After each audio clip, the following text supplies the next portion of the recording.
આપનું સ્વાગત છે। વધુ એક મહાઠગ સામે વડોદરા શહેરના ગોત્રી પોલીસ સ્ટેશન ખાતે ફરિયાદ દાખલ કરાઈ। મહાઠગ કિરણ પટેલ બાદ વધુ એક મહાઠગ સામે આવ્યો છે। વડોદરા શહેરના ગોત્રી પોલીસ સ્ટેશનમાં મહાઠગ વિરાજ પટેલ સામે 2 ફરિયાદ નોંધાઈ છે। સીએમઓના અધિકારી અને ગિફ્ટ સિટીના પ્રેસિડેન્ટની ખોટી ઓળખ આપીને મહિલા મોડેલ સાથે દુષ્કર્મ આચર્યું હોવાની વિગતો પણ સપાટી પર આવી છે। મહાઠગ વિરાજે મુંબઈમાં રહેતી મહિલા મોડેલને ગિફ્ટ સિટીમાં ઇન્ટરનેશનલ બ્રાન્ડ એમ્બેસેડર બનાવવાની લાલચ આપી હતી। મહિલા મોડેલને 4 દિવસનું શૂટિંગ કરવાનું છે તેમ કહી 2 દિવસ અમદાવાદ અને 2 દિવસ દુબઈ ખાતે જવાનું હોવાની લાલચ આપી હતી। ત્યારે મહિલા મોડેલને ગોવામાં, મુંબઈ ખાતે મોડેલના ઘરે અને વડોદરામાં હોટેલમાં લઈ જઈને દુષ્કર્મ આચર્યું હોવાની વાત પણ સામે આવી રહી છે।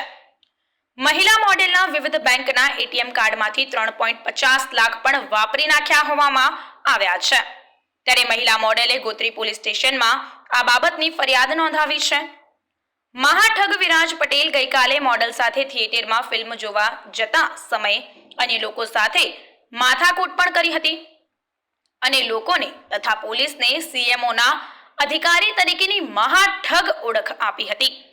ત્યારે પોલીસે તપાસ કરતા મહાઠગ પોતાનું બોગસ પાન કાર્ડ પણ બનાવ્યું હોવાનું સામે આવ્યું છે। વિરાજ પટેલના બદલે વિરાજ શાહ નામનું પાન કાર્ડ બનાવ્યું હતું। ત્યારે પોલીસે અલગ અલગ 2 ફરિયાદ દાખલ કરીને આરોપીને ક્રાઇમ બ્રાન્ચને સોંપ્યો છે અને વધુ તપાસના ચક્રો ગતિમાન કર્યા છે। मैं विराज पटेल से मिली थी मार्च एंड के वीक में।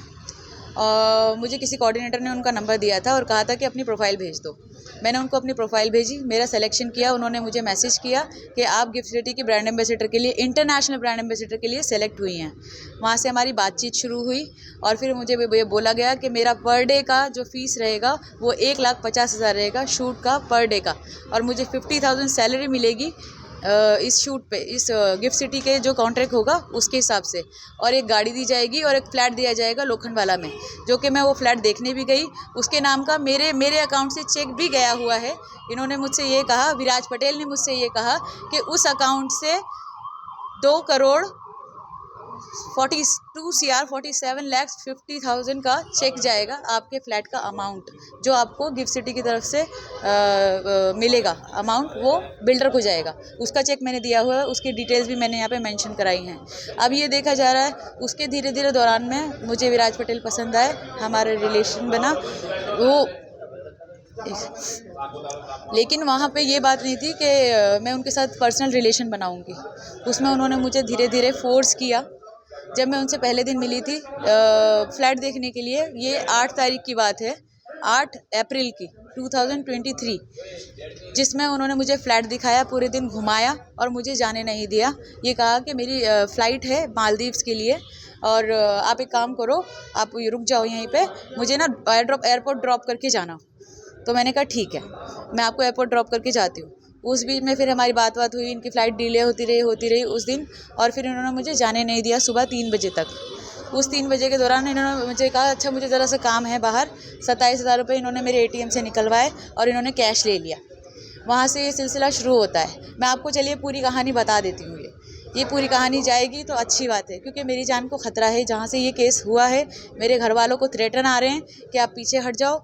इनको लेके भी मेरे घर वालों को थ्रेटन आ रहे हैं कि उनका पीछा छोड़ दो, शादी, क्योंकि हम लोग धीरे धीरे एक दूसरे को विराज पटेल ने आपको क्या कहकर पहले किया? विराज पटेल ने मुझे ये कहा था कि वो गिफ्ट सिटी के क्या CMO में प्रेसिडेंट है, प्रेसिडेंट की पोस्ट होल्ड करते हैं। उनके सिग्नेचर के बगैर मेरा ये नहीं होगा। उनके सिग्नेचर हो चुके हैं, दिल्ली से जाके फाइल आ चुकी है साइन होके, और आप ब्रांड एम्बेसडर हो गए हैं और आपका 24-25 को शूट है, फिर 26-27 को दुबई में है। सब उन्होंने मेरे से बोला, धीरे धीरे अपनी बातों में फंसाया मुझे, और मेरे से उसी टाइम पे मुझसे पूछा कि आप मेरे साथ चलेंगी क्या। तो वो जा रहे थे मालदीव, तो मुझे लगा ठीक है चलिए, क्यों नहीं जाना चाहिए। तो मैं उनके साथ मालदीव्स गई। मालदीव नहीं, सॉरी, उनका ये था कि हाँ, उन्होंने मेरे से बोला था कि हम प्राइवेट जेट से जा रहे हैं। तो मैंने कहा प्राइवेट जेट से तो अच्छी बात है। तो फिर उन्होंने कहा नहीं, परमिशन निकाली जाएगी, परमिशन आपकी निकल रही है गोवा से, गोवा चलिए आप। तो मैंने कहा गोवा से परमिशन निकल रही है, कहने लगे हाँ ठीक है। मैंने कहा ठीक है गोवा चलते हैं। गोवा में वहाँ पे रुके, एक दिन परमिशन नहीं आई, दूसरे दिन परमिशन नहीं आई, होते होते 3 दिन हो गए। उसमें इन्होंने मेरे फ़ोटो सोशल मीडिया पे वायरल करने शुरू कर दिए थे।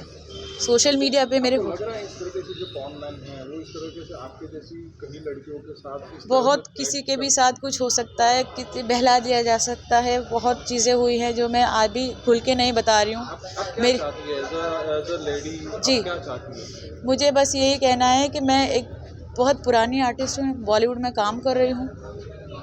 ऐसे फ्रॉड लोगों को सज़ा दी जाए और जो मेरे से कमिटमेंट किया गया है कि मैं गिफ्ट सिटी की ब्रांड एम्बेसडर हूँ, वो मुझे पोजीशन दी जाए, मेरी सैलरी के साथ, मेरे पर डे के साथ, मेरी इज्जत के साथ और मेरे घर वालों की सेफ्टी के साथ, क्योंकि सबके थ्रेटन आ रहे हैं मुझे और मेरी फैमिली को।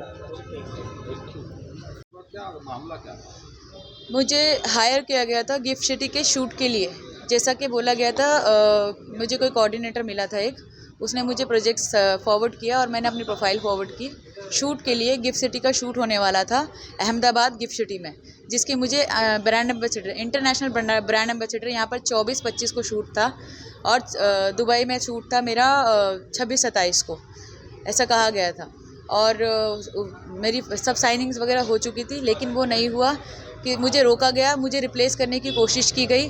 जक्षे शाह ने, जो जक्षे शाह गिफ्ट सिटी में एक पोजीशन होल्ड करते हैं, एक लड़की है जिसने मुझे थ्रेटन किया कि पीछे हट जाओ, मेरे पास उसके कॉल रिकॉर्ड्स भी हैं, नहीं तो आपके वायरल फोटोग्राफ्स वायरल कर दिए जाएंगे, ये बोल के आप हट जाओ, इस प्रोजेक्ट में आपको कास्ट नहीं कर सकते।